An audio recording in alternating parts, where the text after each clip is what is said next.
We make our final predictions and preparations for the Dolphins Week 1 matchup against the Indianapolis Colts here today on Locked On Dolphins.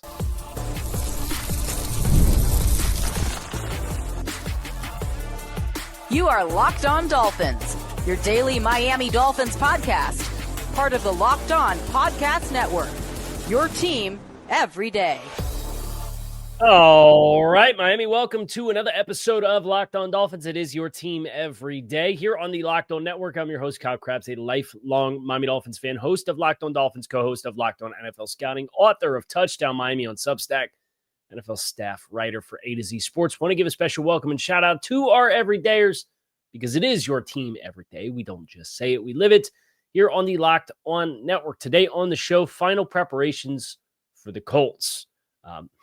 There's all kinds of ups and downs and bumps along the road to the start of the regular season, and this year is no exception. We're going to talk about the road to victory, a couple final predictions for the game, score prediction for the game. Going to talk about Ashtyn Davis and James Daniels. We're going to talk about Darren Waller, and I want to start with Darren Waller, who I think I'd probably start with this. I don't do well with the pendulum swinging, right? I try not to ride too high, or I try not to swing too low. Try to let things play out. But what I do know is when I feel like I have the information I have to make a decision on whether something's going to work or not work, or if I've just had my fill of it, I know. And that, as of today, is what I've reached with Darren Waller, who was a lottery scratch-off ticket. Make no bones about it. And I think the attention that's been given to Darren Waller because of the name of Darren Waller relative to what I think the actual role that would be here for him in this offense and what you're expecting. And I think I came away from the film study saying, hey, if you told me he caught 35 passes for 400 yards and a couple of touchdowns, I wouldn't have been surprised. It's not earth-shattering numbers. It would have been a solid role-playing contributor with a specific kind of role, like Mike McDaniel alluded to on Wednesday's practice before Darren Waller didn't practice, but it was scheduled because they wanted him working on Thursday when they did red zone and third down. But then Thursday comes and go and Darren Waller doesn't practice. Mike McDaniel spoke to the media this morning and said on Wednesday before the practice that he was not scheduled to practice in. Darren Waller had a setback. Darren Waller has a hip strain. Darren Waller, Mike McDaniel says, I'm not expecting to play in week 1. Mike McDaniel also kind of alluded to they're weighing some options for some roster transactions because they need to use a practice squad elevation for a kicker. They need to use a practice squad elevation for a third running back, presumably, although he did tease that he went into a Super Bowl with just 2 running backs on the 53, but that included Deebo Samuel, who was getting a bunch of running back action. So I don't think that's necessarily one for what the Dolphins have right now. You can only elevate 2 off the practice squad. It's probably safe to assume Jeff Wilson and Riley Patterson are elevation options. Darren Waller now, after having a setback while the Dolphins were in preventing injury setback mode, is a scratch-off lottery ticket that I think could have been a nice piece. But if I went down the list of players and their importance to the Dolphins offense, Tua, Devon Achane, Tyreek Hill, Jalen Waddle, the entire starting offensive line, Alec Ingold, I think all these players are more instrumental to the success of Miami than Darren Waller, which puts him at best the 11th most important player on the offense. Potentially deeper down if you'd like to go with Nick Westbrook-Akine or Malik Washington or Ollie Gordon. Just play 11 personnel instead of pseudo 11 personnel with a big tight end that's actually a former wide receiver at this stage. And that's kind of the tipping point that I've reached. If you need to open up an active roster spot because Darren Waller's not going to be able to go and Jalen Wright's banged up and Jason Sanders is on IR and you can only get 2 off the practice squad and you only have 2 other tight ends on the active roster with Julian Hill and Tanner Connor as the other active tight end on the roster, I'm probably looking at making some kind of transaction with Darren Waller. Like, this thing's been allowed to play out. The Dolphins are trying to be a team that has more involvement in practice and gets more physical and does away with the retirement home Dolphins or the beach condo Dolphins, where you just kind of come down, you take it easy, and then you play on Sundays, right? And I respect that Darren Waller's coming back from retirement. I get it. But his involvement's been some smattering of indies and team periods across 5 weeks. He's got no guarantees. And somebody, who was it? Somebody just tweeted me. It was Eddie. I really like this take from Eddie. He said, in my opinion, if Waller's truly serious about making a comeback, then he has to accept being cut and being put on the practice squad as a vet until he's ready to be elevated and play. Replace his spot with Greg Dulcich. That's kind of where I'm at. Whether that's you put Darren Waller on injured reserve, or if you make a roster transaction and open a spot, the Dolphins aren't in a position to just have a reserved 53 spot for Darren Waller. And Mike McDaniel was asked about Jalen Wright and Ethan Bonner and those guys being under consideration to go on the injured reserve list, and Mike said no. So who does that leave? Are you going to cut Taj Washington? Are you going to cut D. Eskridge? Are you going to cut Cam Good, who's a core special teams player? I don't think so. I don't think that leaves you with very many other options. So I know I personally have tried to let the process play out, play the wait and see game. You understand how it's trending, and it's not trending particularly well. And then Mike says on Wednesday, third down in red zone, say, oh, okay, he might play 10 snaps in the game. And then he's a setback, per Mike McDaniel today, and doesn't practice and now is going to miss week 1. If there's going to be a window like that, and was very clearly not ready to have more than just a very marginal role in the first place, we got to make some rearrangements as far as equity on the 53. And I don't know what that looks like with the Dolphins and Darren's agent, Drew Rosenhaus, and the Dolphins usually play well with Rosenhaus. And does that mean you want to let him save face by putting him on IR and giving him a month and then playing a long game and letting it see how it plays out? I don't know. And they may end up making a transaction today with somebody else. But if it were me, my move is I need Greg Dulcich on the 53 by the end of business day today. It's 1 o'clock right now on Friday. We'll know soon enough. I'll pin anything in the comments in the YouTube section. So if you're watching after 4 o'clock and something's happened, check the comments before you yell at me for whatever I'm saying in the here now. Because I didn't want to wait. I don't want to put out a Friday show at recorded at 4:30 after injury reports, and then you guys are getting it at 5 o'clock on a Friday. I'd rather get it out to you guys now for your drive home, right? So that's the Darren Waller situation. I've had enough. I do think the focus on it has reached a disproportionate point relative to his weight and involvement and importance to the offense. So that, for me, adds like the irritating factor of like, all right, let's just had enough. We'll see what ultimately comes of it, but that's a disappointing development for the Dolphins. Now, speaking of disappointing developments, we did hear a little bit more from Mike McDaniel about James Daniels, who had something come up on the Thursday practice, was limited in Thursday's practice with an ankle injury. Ashtyn Davis, on the other hand, other side of the coin, there's some good news there. So we're going to get into all that next here on Locked On Dolphins. Make sure you guys stick with us.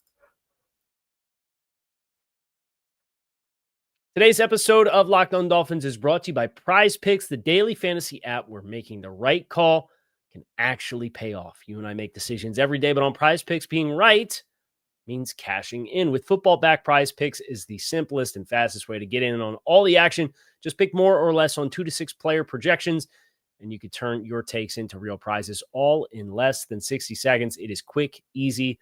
I love following along with football with Prize Picks because it gives you a little something extra, skin in the game for every game that is on the TV.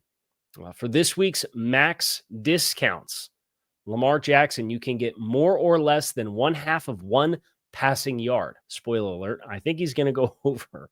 So that can be a bonus, max bonus discount that you can put into your combination. and go after it this weekend. Download the Prize Picks app today. Use code LOCKEDONNFL to get $50 in lineups after you play your first $5 lineup. That's code LOCKEDONNFL for $50 in lineups after your first $5 play. Prize Picks, it's good to be right. All right. Let's start with James Daniels. We'll get all of the bad or concern out of the way. James Daniels, per Mike McDaniel, had an ankle injury that was listed on the injury report on Thursday. He was a limited participant in practice on Thursday. Was not seen or participate in the media portion of the Friday practice, but Mike McDaniel did say it's a low ankle on the side opposite of his Achilles. So it's not a setback with the Achilles. It sounds like it's just an ankle sprain per how Mike McDaniel described it, and not a high ankle sprain, a low ankle sprain. McDaniel said during his press availability just before practice that Daniels was getting rehab on it today or in that moment, that point in time. So I don't know that it's necessarily a surprise that he wasn't out for the portion or all of practice on Friday. But Mike McDaniel did say that James Daniels is going to be questionable for this contest against the Colts. Which Bullygate curse strikes again. We did the show before, I think it was before training camp started. And I was looking at how many times the Dolphins have had X number of offensive linemen play over 1,000 snaps in a game. In a season, I should say, since Bullygate happened. And there's been like 2 times where 3 or more offensive linemen that were starters played like effectively the full season's worth of snaps. It very rarely happens. Somebody had it on the timeline. It's been over 700 days since the Dolphins had their projected starting 5 on the line playing in the same game together at the same time. It's been 2 years. And now James Daniels, the Thursday before the first game, after Austin Jackson comes back and you got the young left side of the line and Bruce locked and loaded, James Daniels, ankle injury. Is it the end of the world? No. Is it disappointing? Yes, absolutely. Is it a cause for concern? Sure. I would say it's a true coin toss because if James Daniels does not participate on Friday, that means over the weekend, there's going to be some kind of test and workout that James Daniels is given the opportunity to do to test his mobility. Mike McDaniel did say this. He did not miss a practice after coming back from an Achilles repair the season before. And if that's the case, then James obviously has a very high pain tolerance. And Mike McDaniel said if he can play, he's going to play. With that said, it's a low ankle sprain on the side opposite of where the Achilles is. So there's no compromised nature with the recovery from the injury that he had last season. If that's true, I would expect James Daniels as a long-time tenured offensive lineman for week 1, who's had success in the NFL, has played with teams like Pittsburgh, right, and that are associated with the kind of toughness that the Dolphins aren't associated with right now. I would guess he's going to get spatted up and he's going to play. That would be if I had to make the call Friday at 5 p.m., or at 1 p.m. But they have to travel, they have to fly, you have to do the workout, you have to see how it responds to the rehab. But the good news is it's nothing major. The downside, the bad news is, of course, there's something that pops up with the offensive line with the season right on the doorstep. If James Daniels can't go, my assumption also would be that Daniel Brunskill gets the call. He's got experience at both guard and center in this. He's got a lot of experience in this scheme. I think him playing between starters would look different than him trying to be the best player on the backup unit with guys that are getting cross-trained in different spots. So I feel like you would have a quality depth player in that spot in Daniel Brunskill, and he's most recently played in Tennessee, so he obviously knows the Colts and their personnel quite well. That would be my assumption for who gets the call, would be James Daniels. in James Daniels' place would be Daniel Brunskill. Let's hope we don't have to get there. Let's hope we just see a taped up ankle and we see James Daniels out there moving people with Austin Jackson. That would be outstanding for week 1. Ashtyn Davis, Tyreek Hill, Devon Achane, these guys all got good, buzzy reviews from Mike McDaniel. I think that was very promising. With Achane and Tyreek Hill, it was absolutely they are on track to play in week 1. Ashtyn Davis, Mike said, I want to give it a chance to see if he has a setback. So we'll wait and see, but things are looking good. Things are looking up.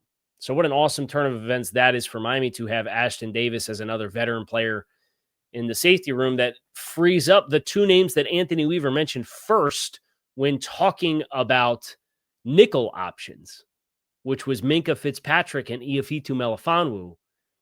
If Davis can play on the roof, that frees up your slot player to play big nickel and play 3 safeties quite a bit, which Weaver oozed about the potential of during training camp. I expect you're going to see a lot of that. I think Jason Marshall maybe in some obvious passing situations gets out there, but it sounds like they have big eyes for what big nickel can do for their team. And the skill set of Ashtyn Davis is a big piece of that puzzle, I think, for sure. So and this is courtesy of Isaiah Smalls, the 4 players who did not participate in the media portion of Friday's practice were Darren Waller, who we've talked about, and I'm ready to turn the page, whether that's IR, back burner, out of sight, out of mind. We'll revisit at some stage when we're ready to have that conversation. And if he comes back and is ready to go, great. And if not, we'll do the injury settlement. There's no guarantee money on the contract. I know his contract's supposed to guarantee after week 1. I get all that. Jalen Wright, who's been established by Mike McDaniel for a few weeks now that he's not going to be good to go for week 1. James Daniels, who had the opposite of the Achilles injury on Thursday's practice, and then Ethan Bonner, who I am not expecting to see anytime either in the near future. But Mike McDaniel did say when asked about both Jalen Wright and Ethan Bonner, they were not considering putting either one of those guys on injured reserve. Now, D. Eskridge back from concussion protocol, looked like he would be available this weekend as well as a potential special teams guy and a depth wide receiver that Tua has got some meaningful reps in with. So there you have it. That's the odds and ends. You got Ashtyn Davis trending in the right direction. You've got Darren Waller, who the enigma, this year's enigma is here, right? It was Will Fuller. And then it was Byron Jones. Who was it in 23? I guess it was technically Jalen Ramsey with the meniscus and how long it would take him to get back. Although that was an actual acute injury that happened on the practice field. And then in 24, it was Odell Beckham. And now this year in 25, you've got another injury enigma in Miami, courtesy of Darren Waller. So that is where you stand from an availability standpoint. How are you going to make this game work? How's this game going to go? Are you going to win this football game? What's the script look like? We touched on some of that yesterday on Crossover Thursday. We're going to get into more of it and some predictions here next on Locked On Dolphins. Make sure you guys stick with us. Mazda crafts cars for those who choose to do more than simply move. They follow what moves them every time they drive, and that's what makes Mazda stand out. They go beyond safety, style, and performance to deliver a driving experience that feels alive in every detail. Mazda offers more than safety. It's one more 2025 IHS top safety pick and awards than anyone else as of August 2025. And as an athlete focuses on every detail, Mazda does the same, from metallic accents to hand-stitched Napa leather. You could feel it the moment you get behind the wheel. The smooth handling, intuitive controls, the standard all-wheel drive in every crossover SUV. It's the small details that make big plays. And just like there's more to every player, there's more to every Mazda vehicle. Mazda, move or be moved. It's almost the weekend. It's time to look and crown this week's MVP on Who Delivered, powered by DoorDash. Just like you can win every Saturday with DoorDash Streaks, saving more every time you order, these players deliver when it matters most. This week's choice for me is none other than Miami Hurricanes edge rusher Ruben Bain for his role in helping to close down a comeback attempt by the Notre Dame Fighting Irish. Bain, a 5-star phenom freshman, had a down year in 2024, back with a vengeance and very much looking like a top draft choice in the 2026 NFL draft with how he absolutely demolished Notre Dame's offensive line in the second half of that football game. Just like Ruben Bain delivered for the Canes, DoorDash delivers your Saturdays. With DoorDash Streaks, you could save every Saturday you order, stack it up all season, and you could save up to $250, including $100 in DoorDash credits. Order this Saturday, keep the streak alive, fuel your game day only with DoorDash. Terms to apply. Promo period is through November 18th.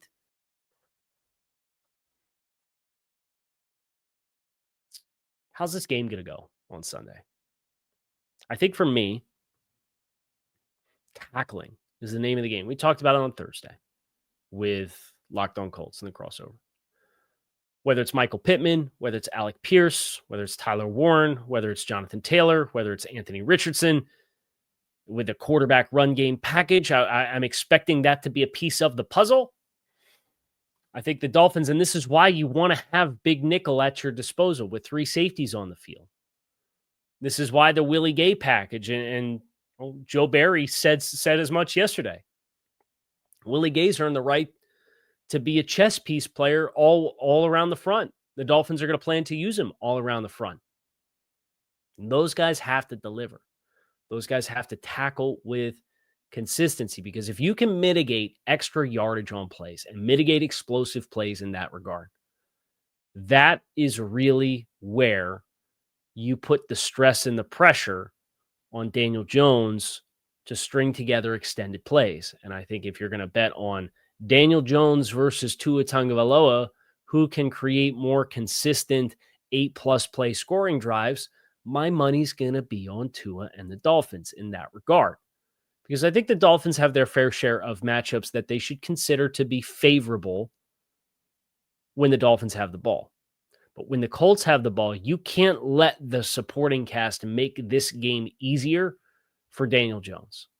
If you do that, you're going to put yourself in a compromised position, and you're going to put yourself in a position where this is a game that you could let slip.